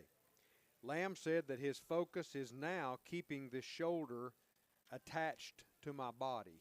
That's his main focus right now. Eagles quarterback Jalen Hurts left the Week 16 game early after suffering a head injury, and per Eagles head coach Nick Sirianni is still in concussion protocol ahead of tomorrow's game with the Cowboys. So yeah, he was ruled may out not today. be ruled out. I figured he would be. The Dallas Mavericks lost to the Minnesota Timberwolves on Wednesday evening was doubly expensive for the Mavericks, I'm sorry. In addition to the loss on the scoreboard, they lost possibly their best player for at least a month. Luka Doncic left the game with what turned out to be a left calf strain. The Mavs are currently the number 4 seed in the Western Conference, and being without Doncic for at least a month could cost them a seeding. Ouch. Yeah, it'll be a tough road for them. Yeah, it will. I mean, that's obviously a big loss, but the way that the grind of that schedule, you can lose ground over the course of a month, even if everybody else is stepping up. Plus, he'll be out of the running for MVP, league MVP, because he didn't play enough games. Well, I don't know that he cares about that as much, but no, but sometimes they do. Yeah, It's hard to tell. Sometimes that does matter to them. Former Washington State quarterback John Mateer entered the transfer portal this week, but he didn't stay there long. Barely 24 hours in limbo, Mateer found a new home and a new deal, a multi-million-dollar one. It's been apparent that Oklahoma needs a quarterback, and Sooner head coach Brent Venables wasn't about to let a good one get away, so he, in effect, outbid everyone else for the services of rising junior Mateer. And how does that make you feel if you're the kid who started for Oklahoma yesterday? Yeah. Who? No kidding. I mean, let's face it. That the ending was not what Oklahoma wanted there. No, it was but not. That seemed as much coaching as it was, because the coaches made the call to go for the win. Yeah, they did. And I can understand the argument for it, but it's still, you ended up with a loss in the bowl game because of it. Yeah. You go to overtime, Mike. Well, some of them were 6 overtimes anyway, right? Yeah, Pittsburgh played 6 overtimes with Toledo, and I think San Jose State had 5 They had 5 overtime. Yeah, I think we another had two two overtime games. Yeah, it's been it's been a lot of OTs. These Free bowl could have games- been one more, and Oklahoma had a chance to win it then. These bowl games have been more exciting than the playoffs. Yes, I they mean, as have. far as if you're looking at the games. But, I was thinking Oklahoma got beat by Navy yesterday, and Navy has won more games this year than they've won in a long time. And then, Good football team. And then win the bowl game, and they beat Army. So this has been They a sure banner did. year for Navy football. But Indeed, to it beat has. an SEC team in Oklahoma, that's a huge win. It is. It's for great. the Academy. It's big. And Army went out there just a few years ago to Oklahoma to play them, and they had Oklahoma beat. That game went into overtime. Had them on the ropes. And what was so neat about that game is they went in to clean Army's locker room, and Army had spotlessly cleaned that locker room up, and they didn't have to do a thing to that locker room. Which is Yeah, they shows you policed it up. what didn't kind of discipline they got. Oh, They yeah. lost and cleaned the locker room. No How about question. that deal? But Wow. that was a great game yesterday. Sure In was. fact, Oklahoma was up 14-0 in the first quarter, and it looked like they were just going to absolutely blow. I thought they were going to blow run 'em away out, with it. but that didn't happen. Nope, didn't. Well, per reports on Thursday afternoon, Delaware State is close to hiring one of the greatest Philadelphia Eagles wide receivers of all time to be its football coach. Deshaun Jackson had on-campus interviews recently, and a contract is expected to be agreed upon in the near future. Jackson played with the Eagles from 2008 to 2013 and again in 2019 and 20. He ranks 8th in Eagles career receiving yards with 6,897 and 6th in career total receptions with 379. Jackson also played in Washington, Tampa, Los Angeles, Las Vegas, and Baltimore. Jackson will ostensibly join his former Eagles teammate Michael Vick in the coaching ranks. Vick was recently named the head coach at Norfolk State. Well, let's look at some things that happened on this date in sports. 12/28, December 28th, 1958, the greatest game ever played, it was called. Watched it. Good deal. Baltimore Colts win the 26th NFL championship over the New York Giants, 23-17 in a sudden death overtime at Yankee Stadium. In that game, there were 17 future Hall of Famers who played. I remember that game. I think the weather wasn't very good. I think there was a low fog in that game. I think you're right. Or either my black and white television set wasn't working very good. It's one of the two, maybe Donnie. it was snow on but your I wasn't TV very set. old. I was only about eight years old. Yeah. But I remember that game and how it went right down to the wire. 1958. Yeah. 1963, Scottish Lotus driver Jim Clark won his record 7th Grand Prix of the season at Prince George Circuit in South Africa. He was the first Scotsman to win the World Drivers' Championship. Yeah, and the first of several. Yeah. But he, the Flying Scots, what they called him, and he Flying won the Scot. 1965 Indianapolis 500 going away in that Lotus Ford. And that car is in Dearborn, Michigan, and after that race, it was never run again. Oh. And it's up there in the museum, that Lotus. And What about in that? Scotland, they've got a museum for Jim Clark, and his burial's not very far away. Wow. But one of the great, a lot of people think that Jim Clark was the greatest Formula One driver that's ever lived. He was a great one, was a that's great for one. sure. That was 1963. Let's move now to 1978. The 30th hat trick in New York Islander history was scored by Mike Bossy. 30th in their history of their franchise. All right, a couple of birthdays here to tell you about. On 12/28, Ray Knight, 1952, born in 1952, Hall of Fame third baseman for the Mets, Reds, and Astros. Was an All-Star in 1980 and 82. The World Series Most Valuable Player in 1986. Born in Albany, Georgia. Albany, Georgia. He's 72 years old. 1960 birthday. Born on this day, Ray Burke, Hall of Fame defenseman, 19-time All-Star, Stanley Cup. Won the Stanley Cup in 2001 with the Colorado Avalanche. He's a 5-time Norris Trophy winner with the Boston Bruins. Born in Saint Laurent, Quebec, 64 years old. 1970, born on this day, Adam Vinatieri, NFL kicker for the New England Patriots. Born in Yankton, South Dakota. I've been through Yankton. Deaths in 12/28. What? Where is that? Yankton? I'd have to look. I can't tell you. I've been through there, I know, but That's wide open country out it there. sure is. A lot of cornfields. I was in, I think South Dakota or North Dakota. I couldn't tell the difference because both states seemed like they're about the same. Yeah, I hear but they you. were talking about they had to go 3 hours to a Walmart. Oh my goodness. Hey, I don't know. Couldn't handle that. Goodness. A couple of deaths of note on 12/28. In 1992, Sal Magley, Major League Baseball pitcher. Played with the Cardinals, didn't he? He played with Giants and the Indians. Okay. Now, he may have played with the Cardinals too. Sometimes they don't list them all that they play.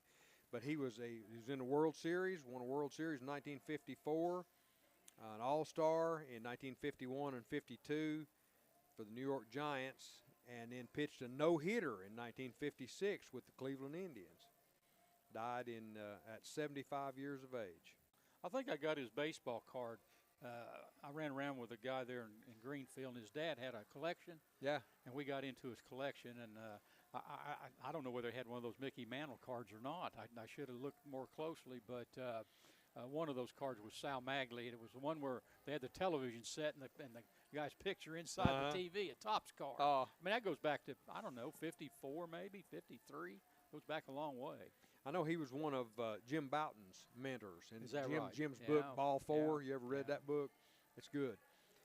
But, yeah, he was one of Bouton's mentors. 2021 died on this day, John Madden. Yep.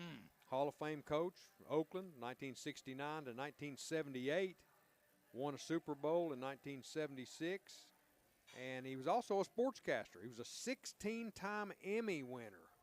John Madden. Broadcast for CBS, Fox, ABC, and NBC.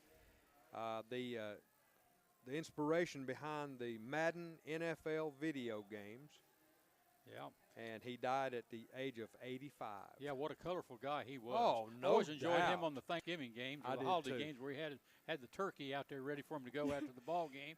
He was the one that had a turducken. Yeah, and He'd bring the turducken. and the light beer commercials. Remember the Yes. remember the ones where they had all the athletes on one side that was tastes great, Tastes great, less filling. and less filling on the other side, and they thought it would be great to get them all together for a little discussion. Yeah. And the next thing you know, they were arguing, and Madden comes through and says, "I knew this was a bad idea." You remember did. that? I do. I That was remember a that great commercial.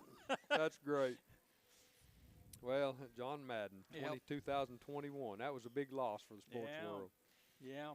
Well, that's all for this week's sports headlines. Nope. Got one. Nope, You Marcus. missed one. You missed one. Lay it on us. And this is one I think is not because of what happened per se, but how it's being talked about. Mm-hmm. Detroit Red Wings off to a terrible start this year.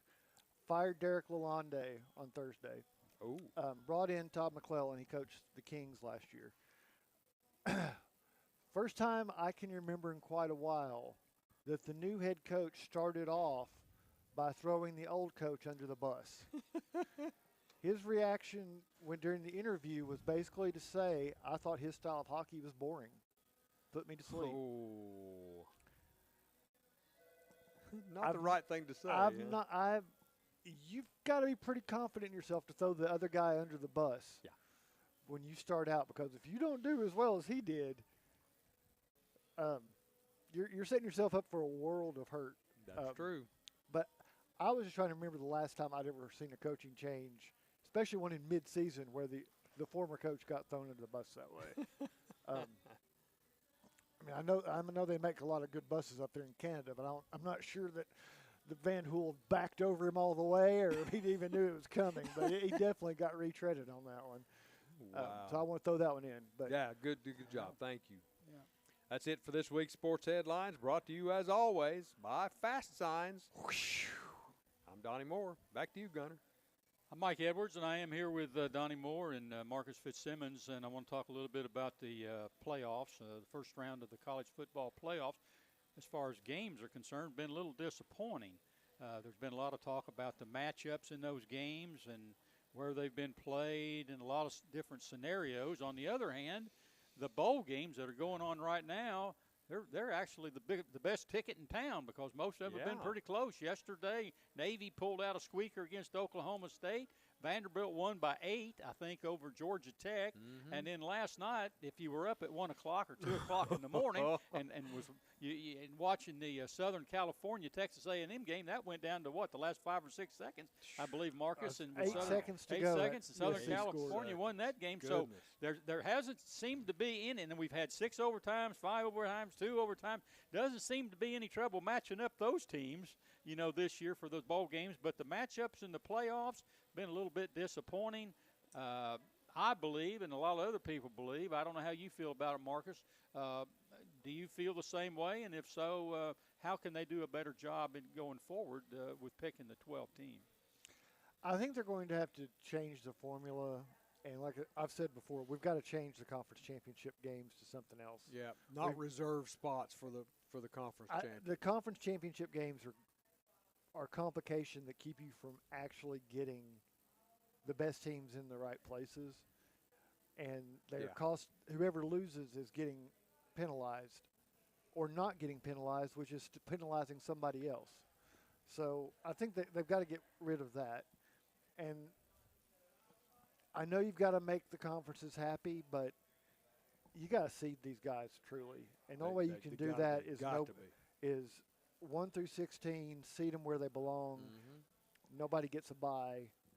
That's the only way it's going to work, because the guaranteed buys for the top-ranked conference champions they created a whole difficulty level, and then when you got down to these first-round games, they were just bad matchups. Yeah, I agree. First of all, and Donnie, you want to go ahead and respond to the question, or Oh, you I'm okay. right. I'm right in line Okay. with Marcus right there. Well, I Well, think I think it's bad get rid quarterfinal. of.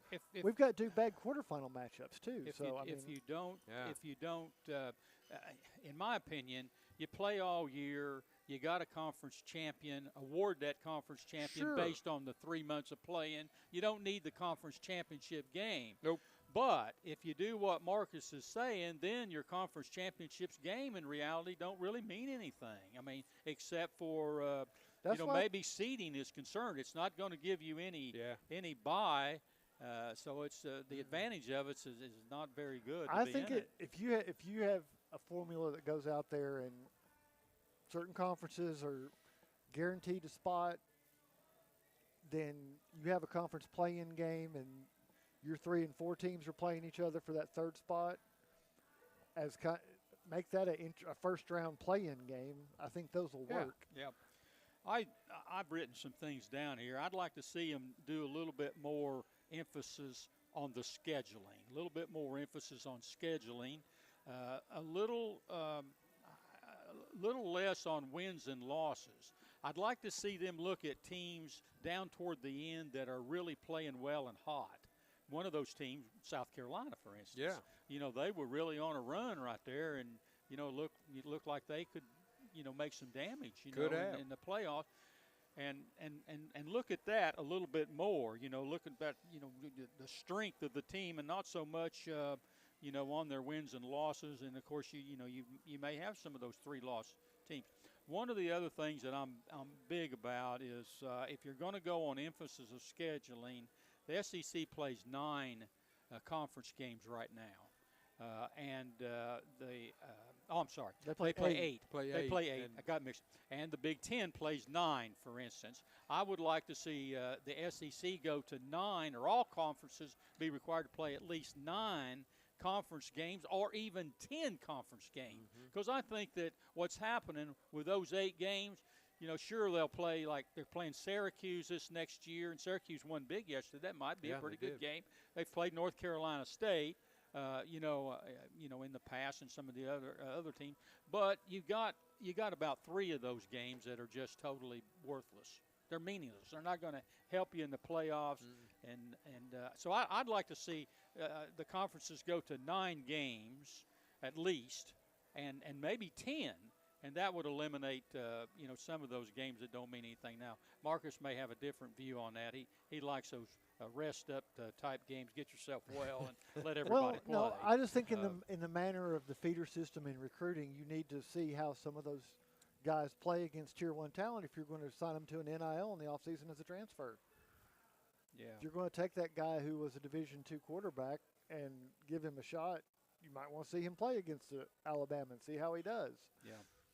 But and then you might get threatened like Tennessee got from Boo Carter. It wasn't actually a threat, but if we don't renegotiate my NIL deal, I'm going to get in the transfer portal. So it is basically a threat. But and they did. You've got they renegotiated his contract. You got some. I agree. You need some. Right now, I think the standard is 8, but I think it is stronger with 9. As long as you keep the requirement that you've got to have one game against another Power 4 opponent outside your conference. So if you keep that requirement in, because I don't want to lose the gauge between conferences that you can get right now when with them playing each other in some games. You can kind of look and see how they're stacking up against each other. Yeah. Do you think it would benefit if the committee or whoever decided to go to more than 8 teams, or would you think it would be, and I'm going to throw this in, is reduce it from 8 and lower it some, because the BCS guru, what was his name? Bob used to have him on the show. He slipped my name. I don't know why, because he lives here. He lives here. Roy Kramer. There you go. That's it. I'm not totally brain dead, but no. Roy used to say, well, you're probably going to get 4 really outstanding, excellent football teams, and that's all you need. It'll keep your other bowl games interesting and so forth. And right now, if you're looking at that 12, Is that what we got, Marcus? 4 really outstanding teams, or do you think we've got more than that? I don't know. I think you've got 6 right now. I think you've got 6 teams that are interesting and worthy at this moment. I think you can toss out Boise State and Arizona State, but the other 6 that are playing, I think they deserve to play it out. Yeah. Now, pretty good football I would teams, argue yeah. that if you did not have the automatic bids in there, we'd have better teams in here than Boise State and Arizona State in the Elite Eight. But that is what it is under this system with the buys. Yeah. Not much that can be done about that. Yeah. I mean, it's the same. You saw the same So thing. I guess what I'm saying when they, is when if they you, went to 48 teams in the Yeah. NCAA basketball tournament and people Yeah. were getting buys, there was just as much controversy then and who was getting a buy and who wasn't, and some of the matchups weren't as good. And, it'll be diluted when we get bigger and go to 64. well, But what's happened is some of those, with true seeding, those 8-9 games are some of the most watched games in the Yeah. tournament. And now 1-16, 2-15 games are watched because one of them's going to be an upset. that's not a perfect system either. In some respects, it's watered down because there's some teams that are deserving in that NCAA basketball tournament that ought to be there. Yeah. And they're not. They're left out.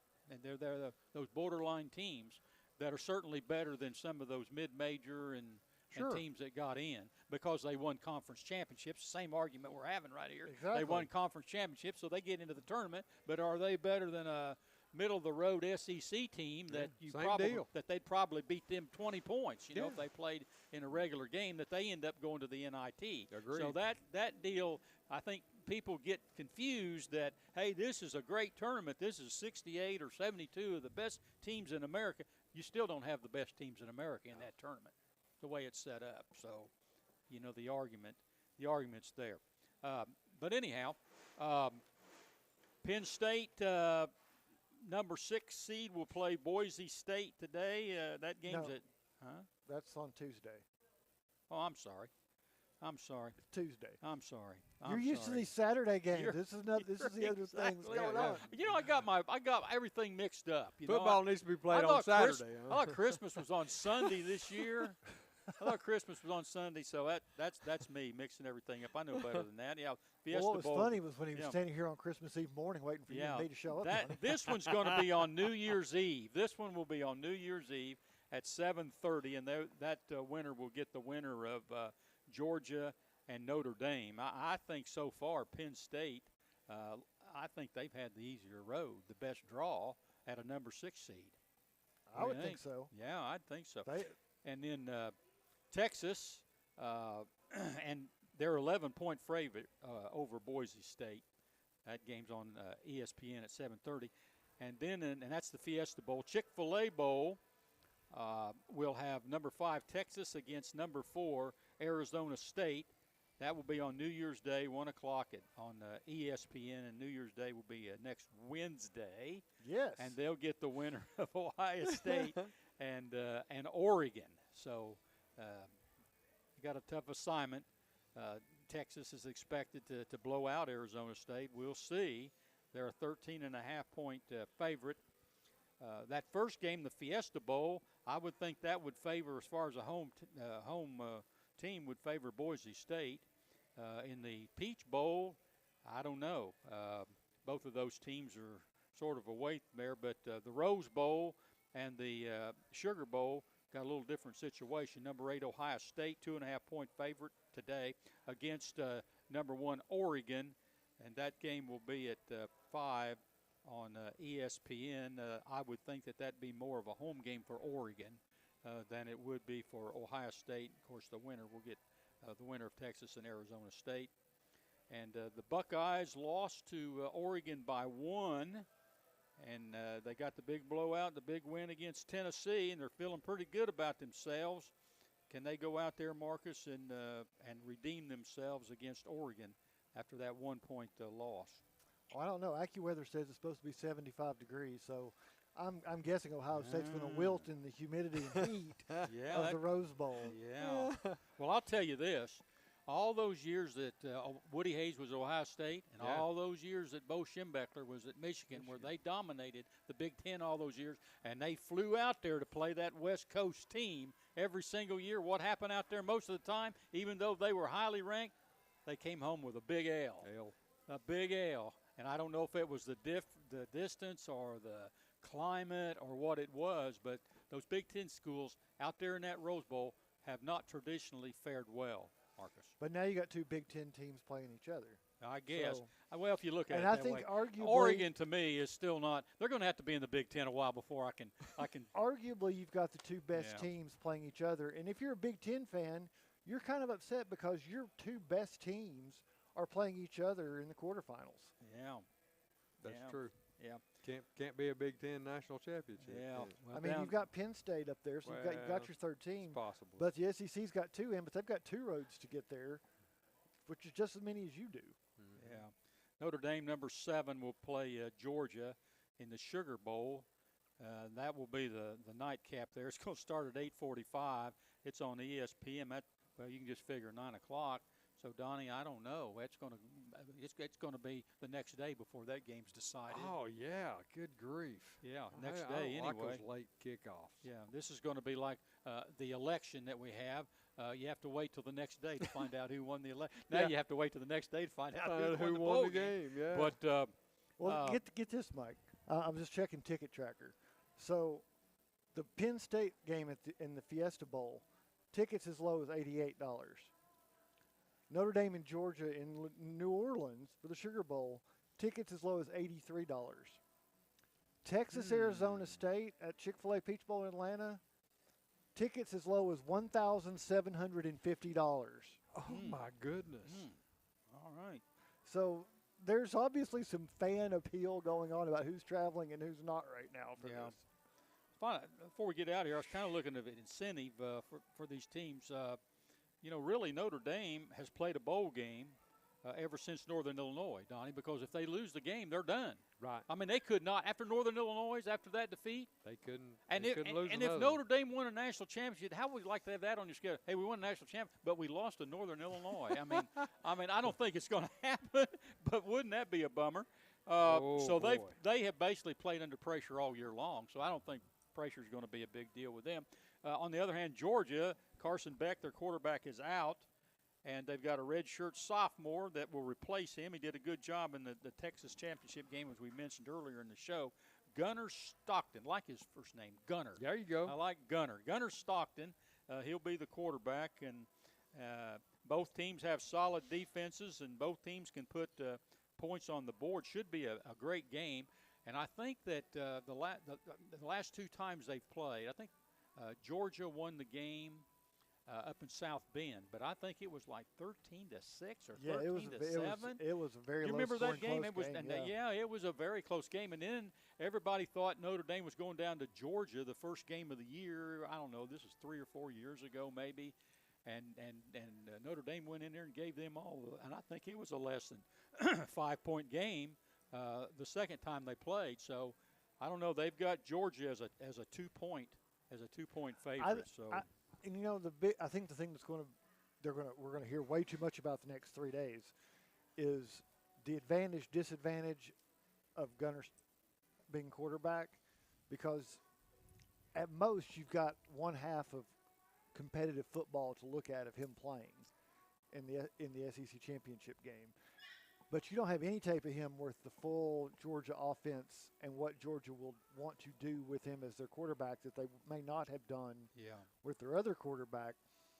So, yeah, you've got a new starter who's somewhat untested, which is maybe a disadvantage, but at the same time, nobody knows what you're going to do with them, so defense is at a disadvantage for at least a quarter. I don't think they're going to ask any more out of Gunner than just try to keep everything stable. Just maintain, and let everybody else do the work. Does that But- make sense? But And the difference he can make, though, is what he showed. He can move in the pocket. yeah, He can move around, which is something that you haven't had to worry about from Georgia. I'm for the really last 2 interested years. to see how Notre Dame's defense plays against that Georgia offense and the quarterback situation and the running back situation and the offensive line at Georgia. Notre Dame has an outstanding defense, and their secondary is very strong. So I'm anxious to see there. And if Troy Provo Heron was here, he could respond to that. The defensive coordinator at Notre Dame is Al Golden. You remember Al? I He remember was Al a head Golden. coach down at Miami. Started off down there on fire and Yeah. then kind of tailed off. But he's the defensive guy up there, and he's done a good job. Hey, time for a break, and when we return, we'll be back to close out today's show. You're listening to the GoTeez Sports Page, and now stay tuned for the best in local sports. The Roger L. Newman Company began in 1984 with a vision of providing Blount County with excellent heating and cooling service. Mr. Newman also wanted a real business. No gimmicks and no high-pressure sales. They just fix it or replace it. They want to stay within your budget and make you comfortable. Their motto still stands true today. Call us first, we'll be there. Call Roger L. Newman Company at 982-5446 or visit online at rogerlnewman.com. Cooler temperatures are approaching. Upgrade your furnace now for as little as $50 a month. For over 50 years and 3 generations, the people of Blount County have trusted Stevenson Tire with their vehicles and their families. Our mission has always been simple: to provide quality products at reasonable prices with exceptional customer service.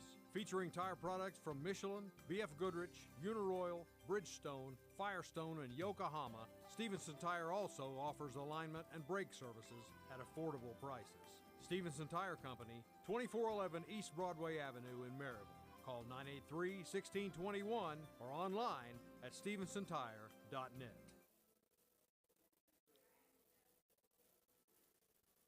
Welcome back to the Bluetick Tavern in downtown Maryville. This is Mike Edwards, the Greenfield Gunner, and I'm here along with Donnie Moore and Marcus Fitzsimmons. And guys, it's been a lot of fun here this morning. Yeah, and this is the last show of the new year. I want to wish you guys a happy new year and everybody else out there a happy new year.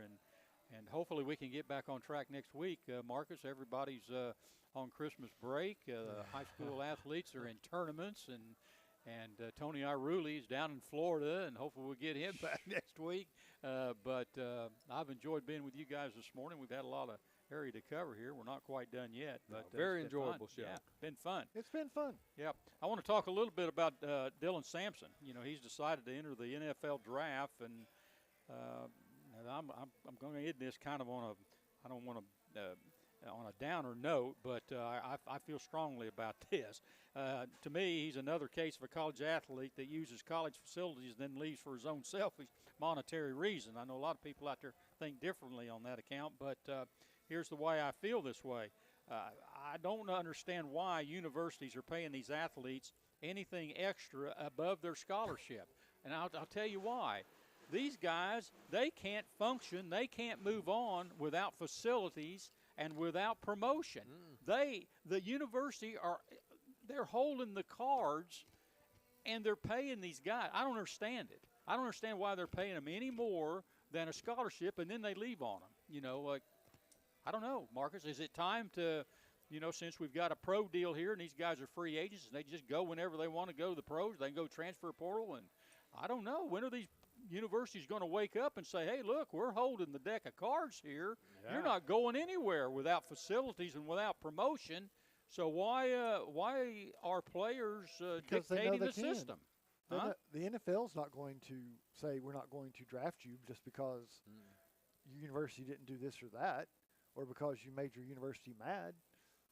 They're But going that to player draft you can 'cause you're a good wait. player. That player can wait. They could, but you know, in Dylan's case, what has he got to prove by coming back? I mean, he's set Tennessee's all-time single season scoring record. He has proven his durability. He has proven that he can run. And what is it? I mean, yes, Tennessee wants him back. Tennessee fans want him back.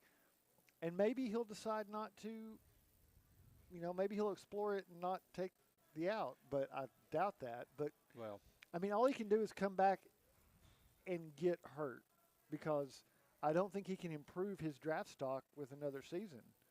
I think all he can do is hurt it at this point. Well, I feel like if you're going to pay these guys NIL money and you're going to pay them money from the university that the NCAA is now going to allow you to do, and they're going to double dip on that deal, I believe that you ought to fulfill your commitment and stay. Maybe they throw him out of the and consolidated stay. retirement system, and you don't get your money.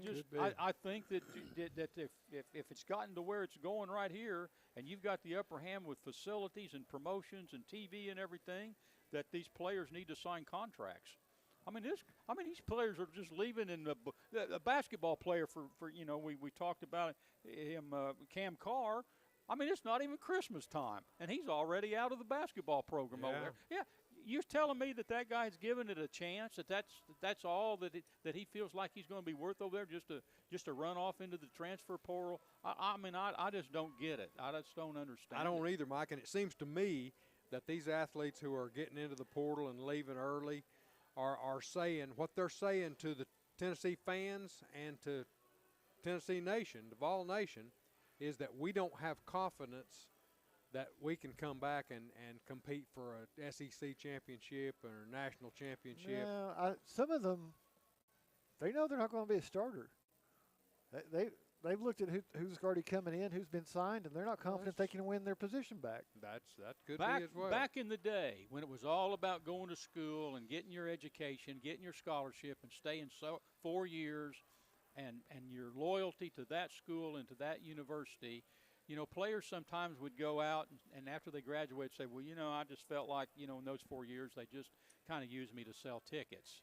Well, you can throw that all under the bus because right now those players are using those universities. Oh, yeah, by all means. That has run the gamut all the way around. Think how difficult if you were the producer of SEC Storied or one of the ESPN's 30 for 30, and you try to do this era of college football, what are you going to do? I mean, there are so few players you can take that stayed at the same school and were there for multiple seasons that you can do a journey like they've done on most of these. Because most of them are the era of the rental 1-year player is here. That's where we are. It is indeed. Well, I remember to the days when Heath Schuler, remember Heath? Oh, yeah. He had a press conference and he announced that he was leaving early to go play for the Washington Redskins. Remember that? And how everybody thought, oh, how disrespectful, and, he's lacked loyalty to the university. And then here comes Peyton Manning, and Peyton decides to stay his 4th year, get his education, and not jump ship. And look at what Peyton went on to do in the pros. Did it hurt him? Did it hurt Peyton to stay that extra year? Why, no. That probably helped him. Probably helped his draft status, you see.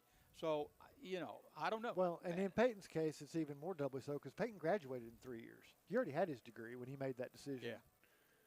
That final year, he was in grad school. Well, that's fine. They're taking care of it. I'm just saying that there's a little bit difference because Schuler had to come back and get his degree, if I remember correctly. Donnie Moore, let's blow that whistle, and Happy New Year to everybody out there. Thank you, Mike. Happy New Year to everybody as well. Hey, that'll do it for today's edition of the GoTeez Sports Page. Thanks to Aaron Ishmael back at Loud Media, our host of the Bluetick Tavern, and all our sponsors. For Donnie Moore and Marcus Fitzsimmons, until next Saturday, this is Mike Edwards, the Greenfield Gunner, wishing everyone good sports. And that's the final whistle. Join us